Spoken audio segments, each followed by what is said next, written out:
এখন বাজে বিকেল 5:30 আর আমি চলে আসলাম ছাদে। এসে দেখি বাপরে কি গরম, কিন্তু আমার গরম লাগছে লাগুক, গাছেদের যত্ন যে নিতেই হবে। তো দেখো ছাদটা ভীষণ নোংরা হয়েছিল, বেশ কিছুদিন থেকে পরিষ্কার করার টাইম পাচ্ছিলাম না। প্রত্যেকটা টবে খুব আগাছা হয়ে গিয়েছিল, তো ওগুলোই পরিষ্কার করার জন্য আসলাম।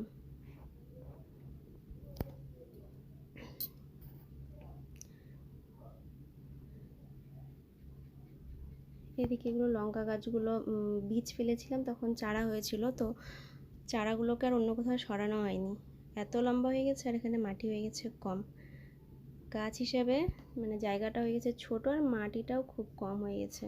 লঙ্কা গাছগুলো কেমন যেন হয়ে যাচ্ছিল, তাই এখান থেকে তুলে নিয়ে বেশি মাটি দিয়ে বড় কিছুতে লাগাবো। এই রোদের মধ্যে গাছগুলো তুললাম জন্য ঝিমিয়ে গেল একটু, কিন্তু কোনো ব্যাপার না, একটু পরে সন্ধ্যা লেগে যাবে, তো জল দিয়ে দিব, ঠিক হয়ে যাবে। দেখো 3টা গাছ আছে এখানে, কত লম্বা লম্বা, ফুলও এসেছিল। এত বেশি নোংরা হয়ে গেছিলো ছাদটা, অনেক দিন টাইম পাইনি।